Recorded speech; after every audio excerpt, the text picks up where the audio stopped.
Good evening, and welcome to another edition of Kicking It with Soul.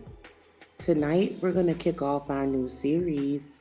It is called the Psalty Psalm series, where we're going to walk through with me, basically kicking it with the Psalms. I read pretty much try to go through Psalms 1 through 33 each day, each morning as I can. And I'm going to just walk you guys through them with me and go through them and tell you guys what I think when I'm reading it, what I think of the scriptures. We're going to go through one every broadcast. We're going to go live on Sabbath evenings, 9 o'clock Eastern, as you guys know. And we're going to first take an overview of David, and then we're going to go through Psalms number 1. So we're going to try to get a little formulaic, and we'll start, each one of these will be like fireside chats. So you're going to just be kicking it with soul, Sabbath with soul. And our first series is going to be salty Psalms. So you're going to get a little sweet and salty with the Soul Maiden and just see what I think as I roll through the Psalms myself on a personal day to day. Okay? So we're going to try to get each one of these broadcasts started with a little prayer. I'm not super religious. Anybody who knows me know I'm not super religious, but I'm going to tell you guys the number one point of this channel, the number one point of starting this, the number one point of doing these broadcasts. We're going to be dedicated to the fall of Babylon. And that's just straight out what it is.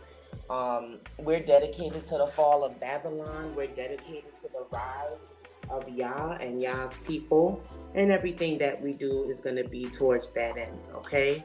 So, we're going to say a little prayer. I have a prayer that I, pretty much try to start all out. My meditations, my prayerful times, my conversations with the Lord. And it goes as follows. I say, Shema, that is here. That is here. Shema Israel. The Lord our God, the Lord is one. Blessed be the name of his glorious kingdom forever and ever. Amen. And in the Hebrew community where I learned, we say that in Hebrew, and we close with a Hebrew prayer as well. So we'll dig into all that a little bit more.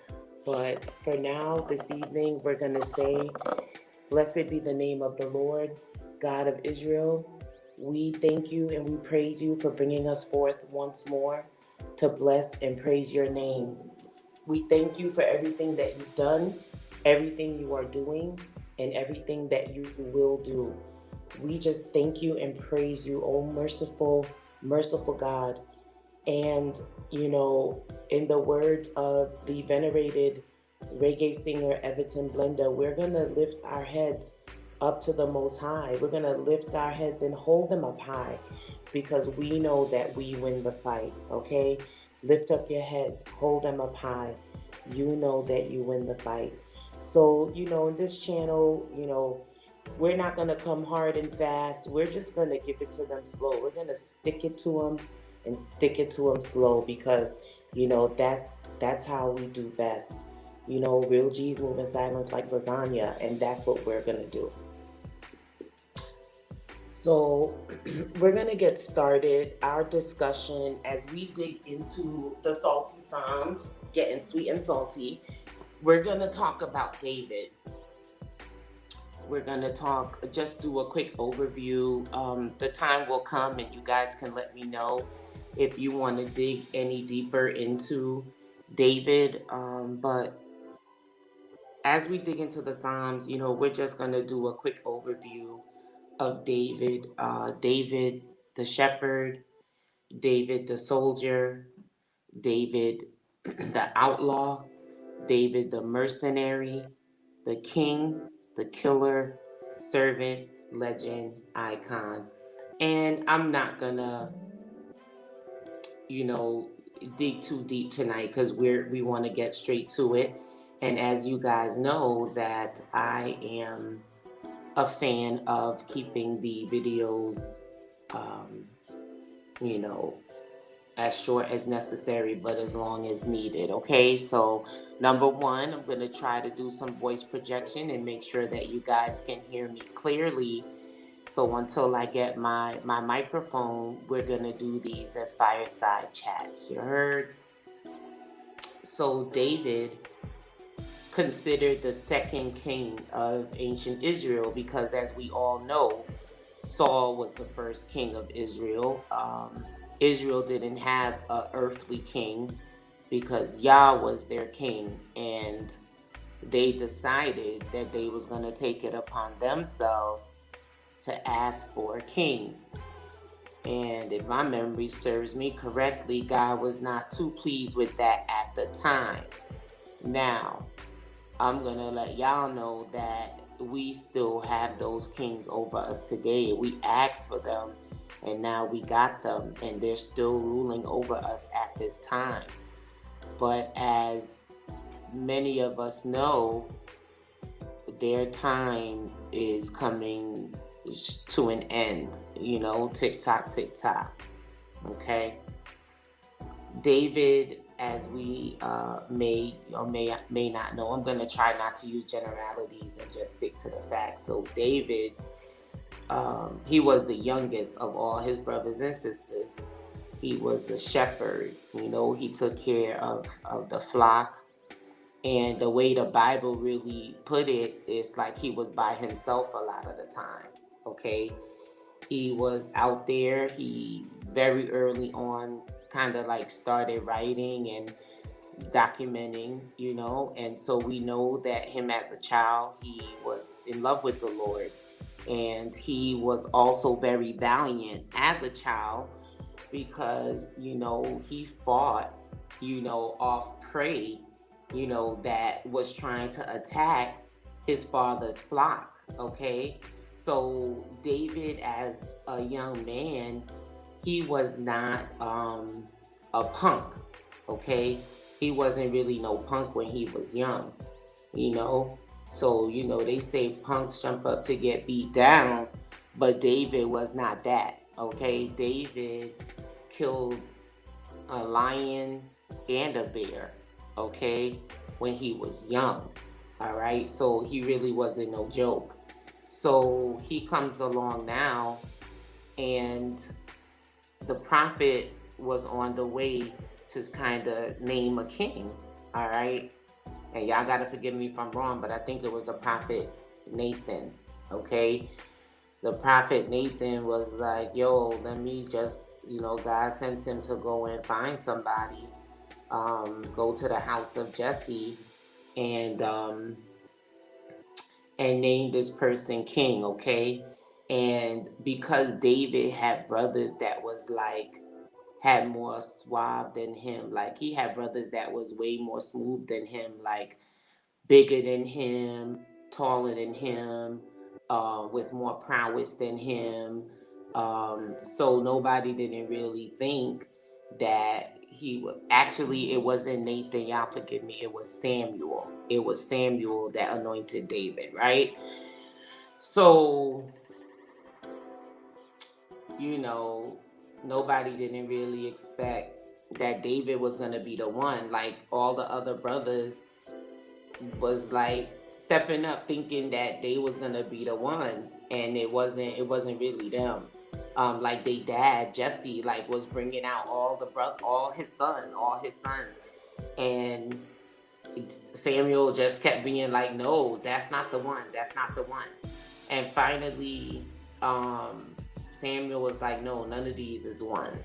Like 7 of the sons came through. And then Samuel was just like, is this all your sons?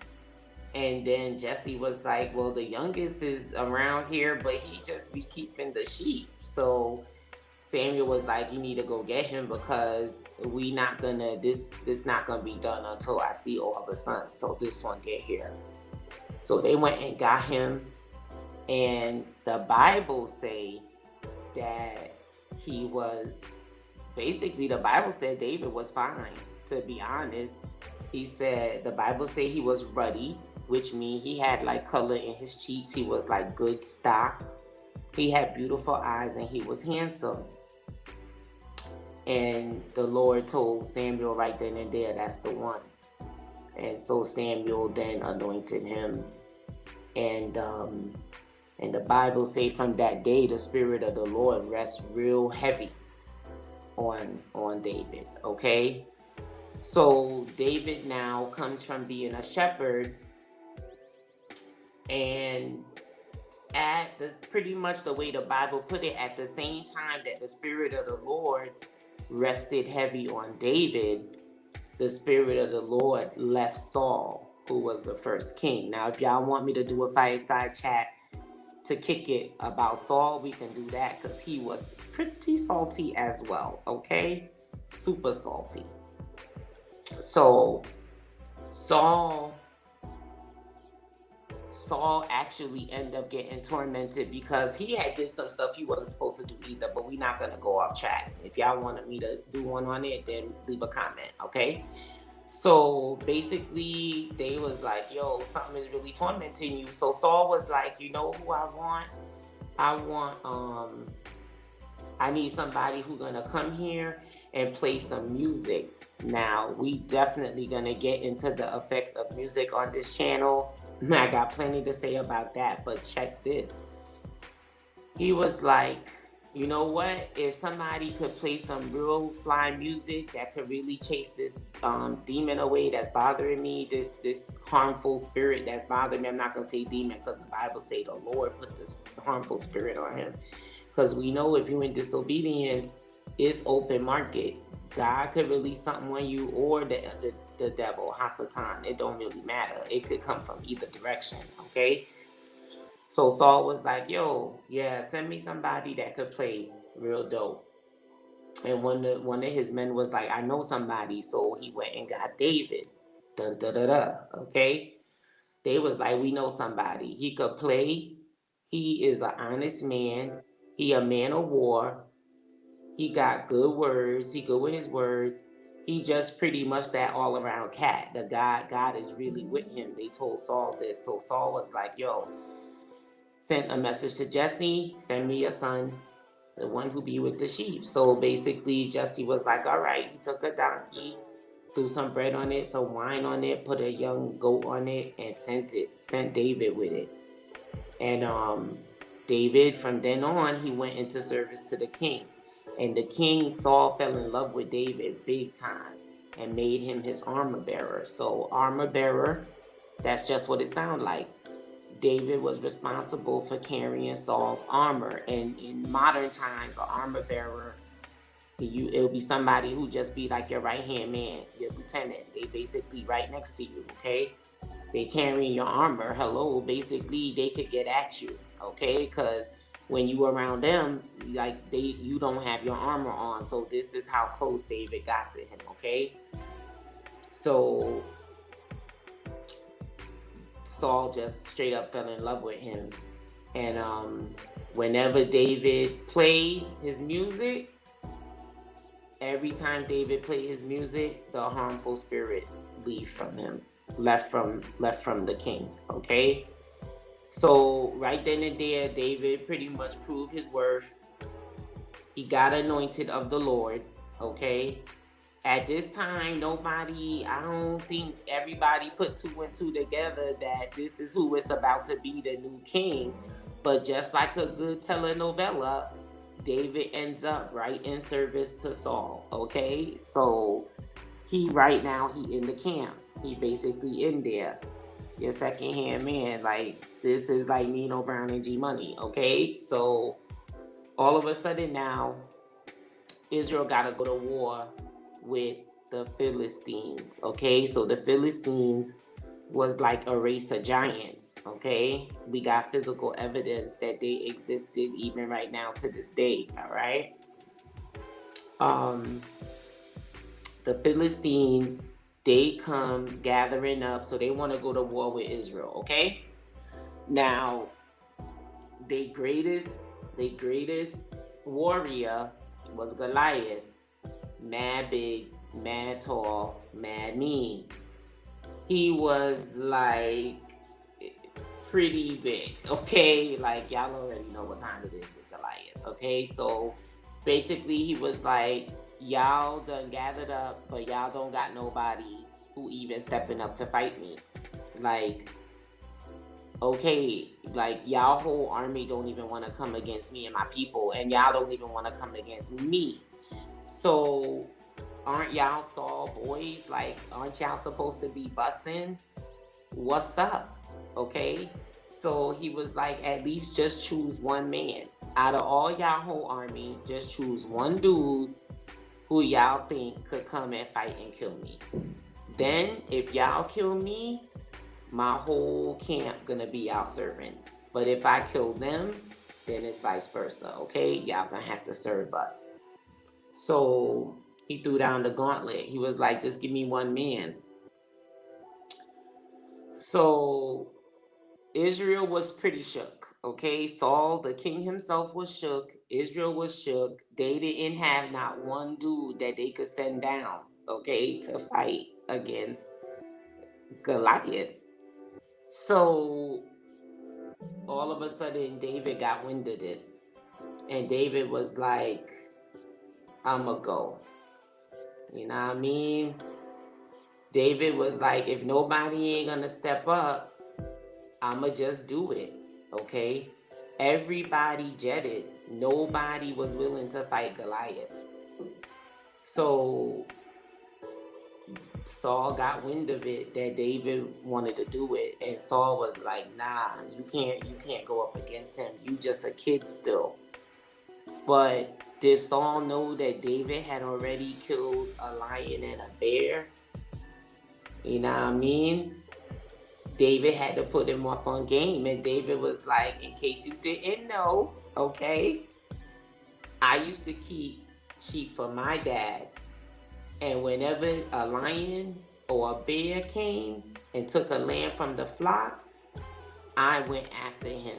So, like, David didn't even give a care, a good gosh dang, if the lion or the bear already had his father's sheep in his mouth. Okay, he could have went back home and been like, "Yo, pops, a lion or a bear got one of the sheep and a lamb, and I couldn't do it." Okay, nah, David went after him, killed it, and took the lamb out the bear mouth and out the lion mouth. Okay,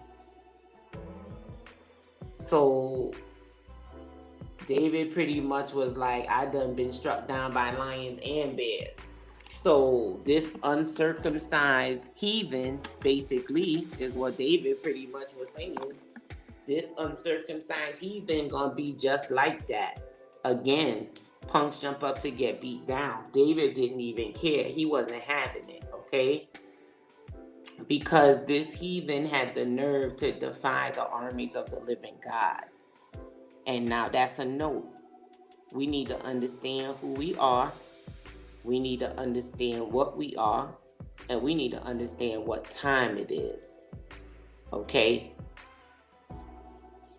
An uncircumcised Philistine heathen, and you could overlay that in today's society and figure out who that would be, that has defied the armies of the living God. It should be nothing to us. We should step up like David. Even if the whole nation of Israel cowered back, we should step up. Okay? So Saul told him, just go ahead. Just if you got it, you got it. Young G, I'm not going to stand in your way. So Saul put his armor on David. You know, David strapped up. And David couldn't even manage the armor. He was like, I ain't even never test this out. So I can't. David was like, you could give me your armor, but I can't rock with this armor. Like, it's not even in me. This is not me. So that's another note for us. Fight with the equipment that God gave you. If God equip you to where you don't even gotta be flexing in a way that's not you, don't do it, because that'll trip you up. So when David even tested the arm at first, he was like, I don't even need this. Okay. So David took them off. But what he was used to fighting with, what he had in his hand, he had his staff. And he went and he got 5 stones from a brook. That's like a little stream. And he put them in his shepherd pouch, and he had his sling. And he stepped up to the Philistine and he told them straight up, he coming at him. But Goliath looked at him and pretty much laughed and was like, yo, y'all take me for some kind of dog? That y'all gonna send this little young cat to me with a stick? You know what I mean? And he pretty much cursed David. And he was like, if you come at me, I'm gonna tear you pretty much from limb to limb. And David was like, you coming at me with a sword, but I'm coming at you in the name of the Lord God of Israel. And this day the Lord will deliver you into my hand, and I will strike you down and cut off your head. So the Philistine pretty much came at David. David ran up to him, ran up to the battle line. David pulled out one of his stones, slung it, struck him straight in the head. Straight in the middle of the forehead. Now for my esoterics out there who say that the Bible is all psychological, we could point to something right here. That stone hit Goliath right in the middle of his head. And what's in the middle of our head? It's our pineal gland, aka third eye. So here's David, aka the little guy, aka the underdog, aka House of Judah, fighting the Goliath just like we are right now. You see where he hit him? So David pretty much knocked him out. He fell on his face, straight up, bim bam bip. All right? So David did exactly what he said he was going to do. He took Goliath's own sword and cut off his head with it. You understand? And that's what you got to do when you kill him. When you knock him out, you got to do it with their own sword. See, that's why it's time to coat the airwaves. That's why it's time to come out and have fireside chats when you thought you never would, could, should. Take their own weaponry and kill them with it. So, when Saul saw that David really went at this cat like this, Saul was like, yo, who is this dude? Like, this dude just not no little music player, okay? And, they kind of took David in real deep, and David became best friends with Saul's son, Jonathan. Like the Bible say, their souls was knit together, so they was like blood brothers, okay? And I've had this happen even in my own life. Like, you might have a friend, but then if you get real close to their child or their sibling or something like that, then they get real salty with you, okay? And it's not really nothing you could do about it, but it really happens. And sometimes you got to temper your relationships, like, to make sure you balance that. But it was King Saul that took David in, didn't let him go back to his dad's house. And Jonathan and David became blood brothers. You know what I mean? Jonathan took off his own princely robe and put it on David, okay? And his sword and everything. So David started to go out on campaigns. Wherever Saul sent David to war, so now we had David the soldier. Wherever Saul sent David to war, David ripped it. He killed whoever. And every time he came back, he was getting more and more popular. And Saul didn't like that. So one time when David came back, and all the women of Israel came out in the streets, and they were singing and dancing. And they were supposedly out there to meet King Saul, but when they started singing with their tambourines and their instruments, they said Saul has killed thousands, but David killed 10,000s. You talk about salty and shady. Oh, honey. That was a moment that would even eclipse the Real Housewives of Atlanta, honey. Okay, this don't even got nothing on Nene and them. Saul had struck down his thousands and David his 10,000s. Now the king is coming home from war. The women is out in the streets dancing with instruments and singing and praising another dude. So Saul got super salty and he was like, how they gonna say David done killed 10,000s and me with thousands? Like what next? He gonna be like, what else is for him to have but my throne? So ever the Bible literally says, okay, if y'all think I'm even exaggerating, this is 1 Samuel 18, right? If you look at verse 9, the Bible literally say, and saw I David from that day on. That literally means Saul gave David the side eye from there on. I mean, what else do you do? I mean, like, you already see this man coming for the throne. So, of course, because he put that salty eye on David, and this is what be happening. You could be salty against a child of Yah if you want to, but you need to be a little bit careful with that. You need to be a lot careful with that, okay? If you set your sights on a child of Yah, you make a mistake. Inevitably. It may not be today, it may not be tomorrow, but you're making a mistake, okay? Because in the very next chapter, verse 10, it say the next day, the next day, the next day, a harmful spirit from God rushed upon Saul. It didn't even wait. It rushed. Okay? So David tried to come in flexing like he normally do, even though he's a big soldier now, even though the people are screaming his name in the streets, he's still keeping it humble, and Saul going off the deep end right now.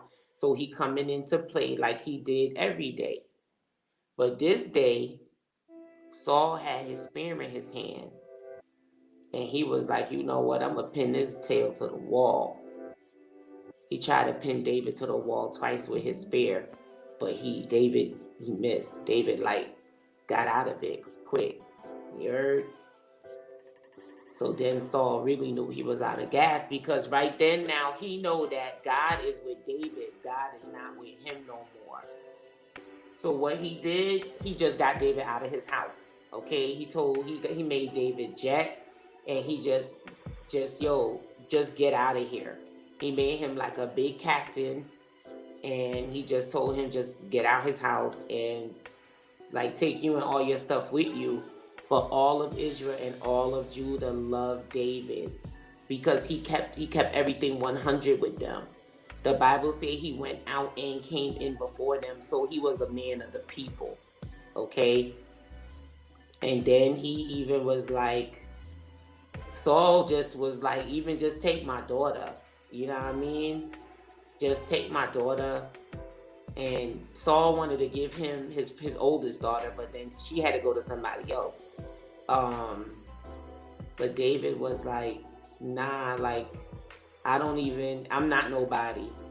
I'm not nobody that I should be your son-in-law. You know what I'm saying? But Saul did have a daughter that was really in love with David. Her name was Michal. So once Saul found out about that, Saul was like, all right, you can marry her. But it was like a setup. Saul was trying to set David up in a way. Like, we could dig more into it, but pretty much everything Saul tried to do, God just made David get out of it. So he tried to do like all kind of like manner of ridiculous things. Like, it's just so ridiculous what he tried to do. But he tried to set David up a lot of ways. So David just pretty much ultimately ended up on the run because Saul really tried to kill him like multiple more times. Okay, so David just had to jet out. David ended up like staying in like some caves and stuff. He even had to go back to Samuel, the same prophet that anointed him, and he told Samuel everything like that Saul had did to him. So Samuel kind of like had to like put him away so that he could like be hid. And David really went through like a lot of hard times, but he ended up being like a real soldier, like a real mercenary. He killed like so many men. Um, Jonathan even had to try to warn him that it was a plot for him. Like it was multiple times.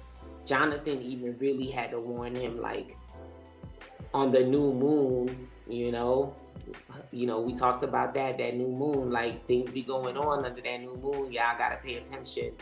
So ultimately, it ended up battle, battle, battle. Saul and Jonathan end up dying on the battlefield.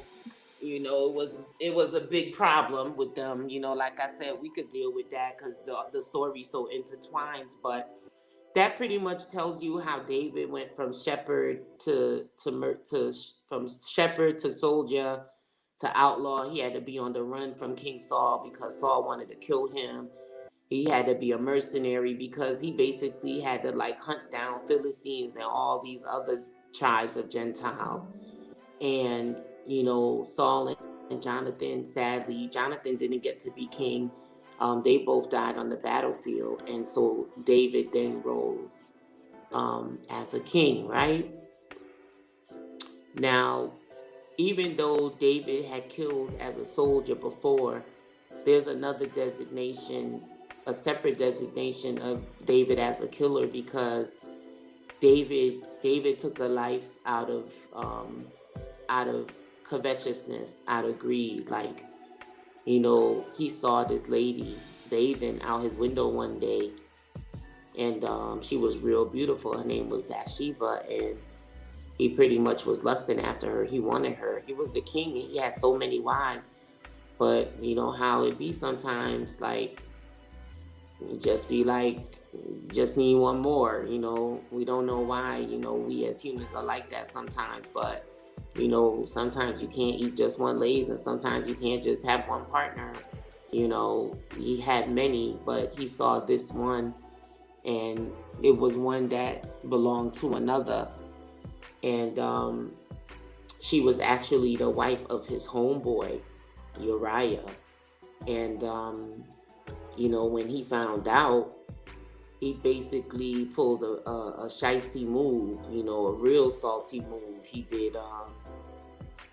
He sent his homeboy, his bestie, to the front lines because he knew that he would die, and then after he died, he would take his wife, and like that's literally what he did. So he really messed up on that, and he kind of had to pay for that. He was real contrite, but God did punish him.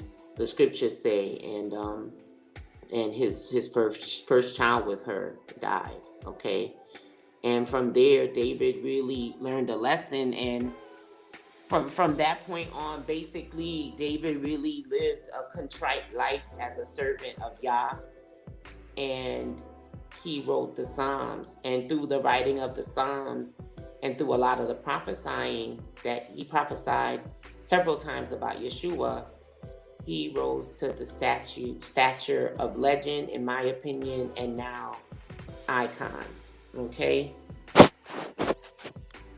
to the point where a lot of times we have to be careful that we don't take David, and I put Paul in this camp too, that we don't take them as God, but we do accept their writings as inspired by God and used for our edification from the time it was written until this time and in the future.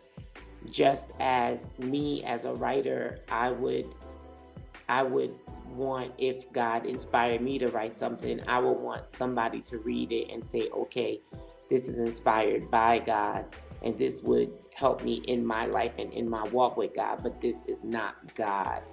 But as a prophet, who we categorize David as a prophet and myself as a prophet, if we say thus saith the Lord, then it's incumbent upon you to really think hard and long and be like, is this from God?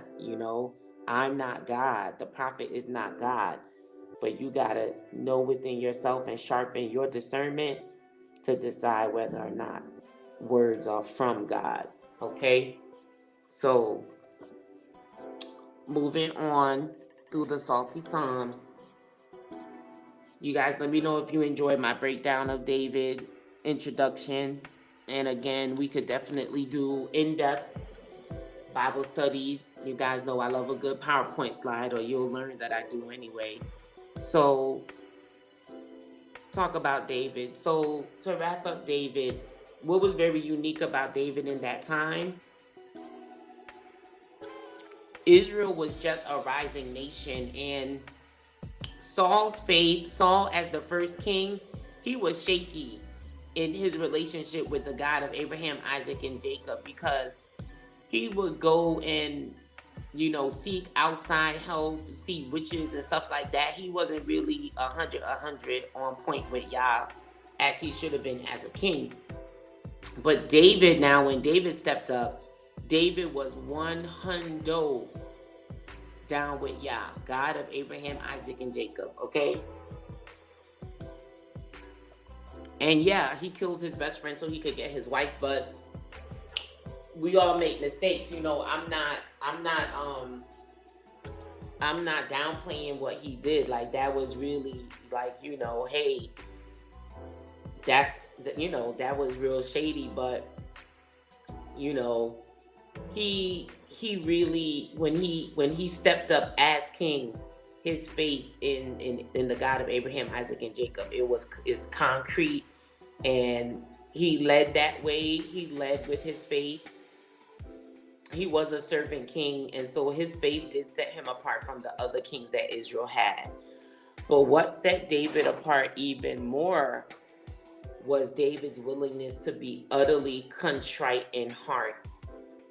When you go through the Psalms, and you'll see as we go through, we're going to this will be part 1 of the Psalty Psalm series, and as we go through, and we'll probably do the rest of them, but we'll just see how this goes. I don't like to overcommit and underdeliver, so I've committed to Psalms 1 through 33, okay? And we'll see that David was both inquisitive about the ways of the Lord, and he was contrite, like to the furthest recesses of his soul. When he displeased the Most High, like he really sought it out.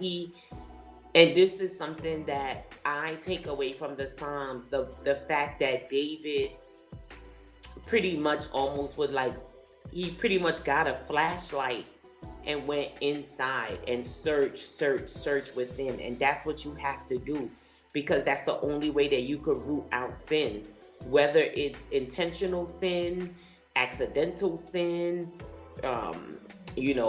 recurring sin. If you're just a wicked person, then you're not even seeking inside. You don't even really care. But as long as you're a person that's trying to do better, David is a great example, because this is somebody that, his hands was so bloody, even in service to the Lord, that he wasn't allowed to build the temple. His son Solomon is the one that was allowed to build the temple. So even though his hands were so bloody, it still said of David that because he did right in the eyes of the Lord, and he didn't turn aside from anything that the Lord commanded him all the days of his life, except in the matter of Uriah the Hittite. Okay? 1 Kings 15:5. So the record even reflected that, except for this one matter, David pretty much was unblemished. Okay? He did what was right in the eyes of the Lord. He didn't turn aside from anything that God commanded him. And David really did his best to be somebody that did a lot of self-checking. And that's something that we miss. We don't self-check. We don't check ourselves before we wreck ourselves. And that's something that's so important. That's what we are supposed to do. So David is just a really good example of that, okay? And like kind of how did David end up? Here's some free jewelry. So like in David's day, 3,000 years ago, there was no more than I think that should be like 10,000 tons of gold on the planet. There was no more than 10,000 golds on the planet. So at the very least, based on what David owned, all the gold that David owned, at the end of his life, he had half or more of all the wealth in the world. Okay, based on what the scripture says is the amount of gold he had. So he was a real G, but he ended up with a lot of gold. That's the big G right there. And he kept his faith in the big G. You see what I'm saying? And so his end definitely was greater than his beginning. Okay, so that gives you an overview of who David is, who he was. And we, in certain circles, and I, especially in certain circles of belief culturally, as far as Rastafari, the I and I, David, we really hold David up to as a high standard, the father of Solomon, and the father of our Lord and Savior, Yeshua still. So we're going to start Psalms 1. Blessed is the man who walks not in the counsel of the wicked, nor stands in the way of sinners, nor sits in the seat of scoffers. But his delight is in the law of the Lord.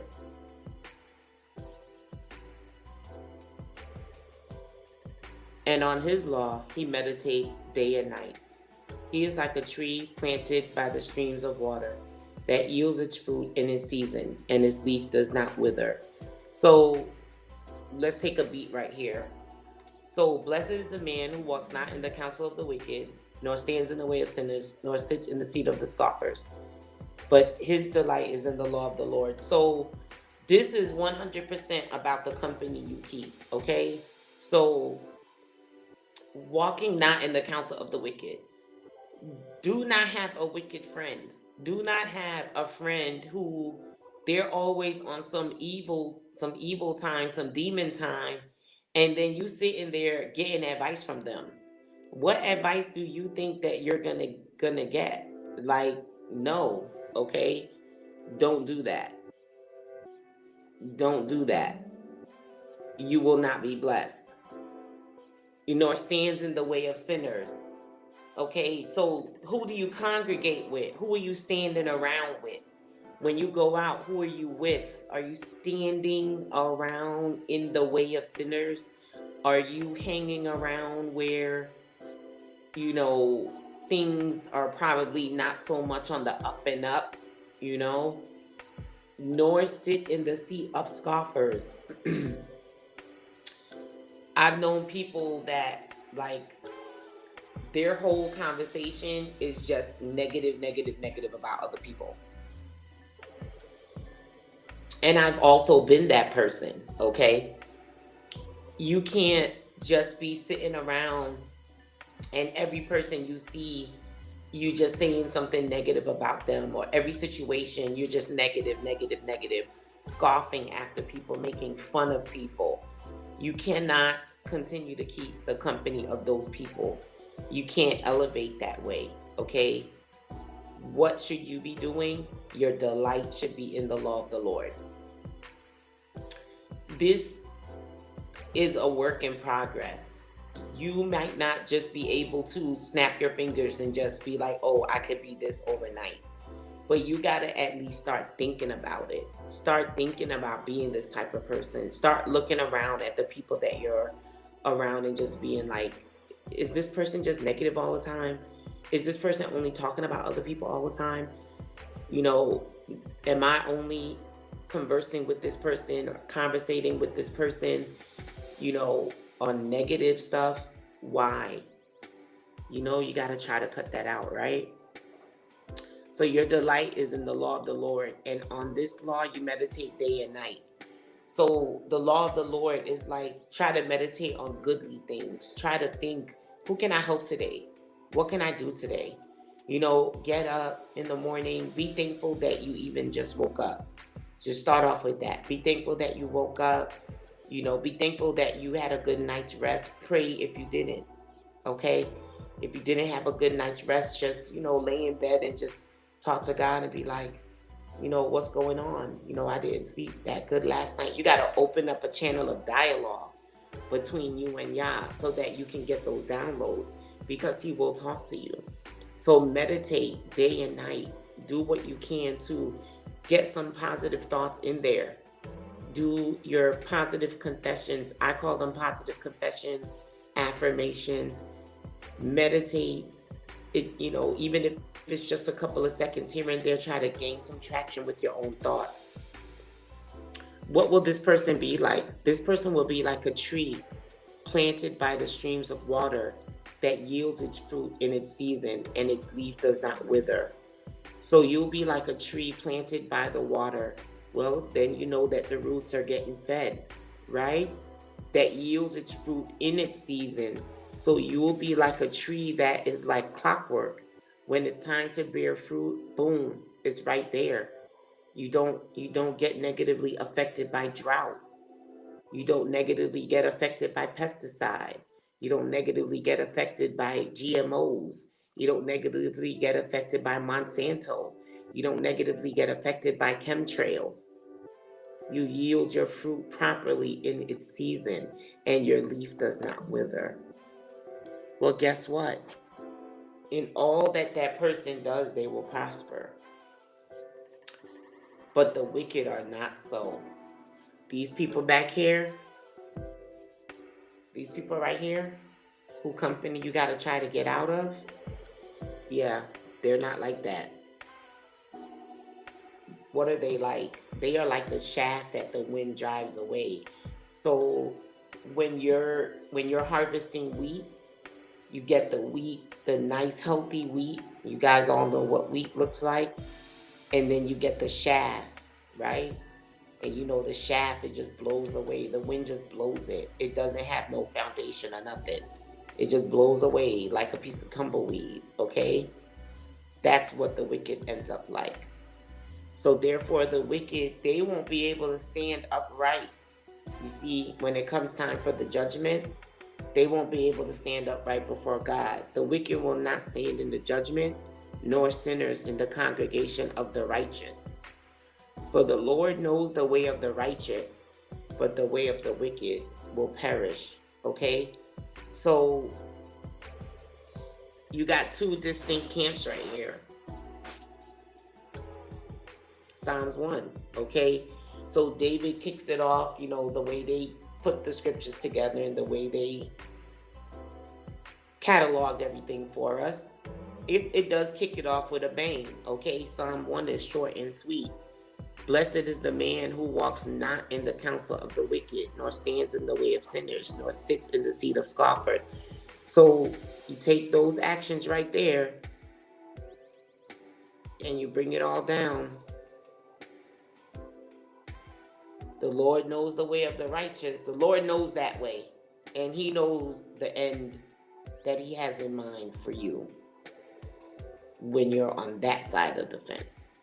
But he also knows what he has in mind if you're on the other side of the fence, the wicked side of the fence. The way of the wicked will perish. Okay? So,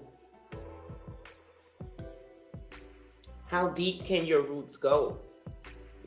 How deep can you get into this? How deeply can you be grounded in the Lord? Well, David likened it to a tree. David likened it to a tree that's planted by streams of water that yields its fruit in its season and its leaf does not wither. So how deep can those roots go? Here's some free jewelry. The shepherd's tree, which is native to the Kalahari Desert, has the deepest documented roots, more than 230 feet. Their depth was accidentally discovered by drillers.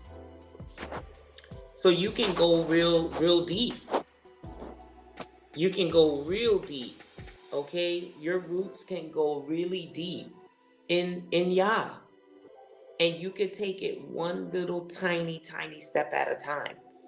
And that's what I did. And you can do it too. And we'll explore all of that on this channel.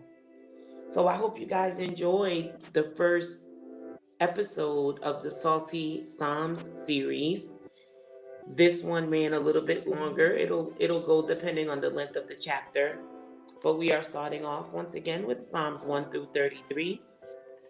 And tonight we covered an overview of David as shepherd, soldier, outlaw, mercenary, king, killer, servant, legend, and icon. And we reviewed Psalms number 1. If you guys like it, you enjoyed kicking it, and you want to kick it with us some more, join us again on Kicking It with Soul. And remember, pride might fall, but humble never stumbles. Soul Maiden out.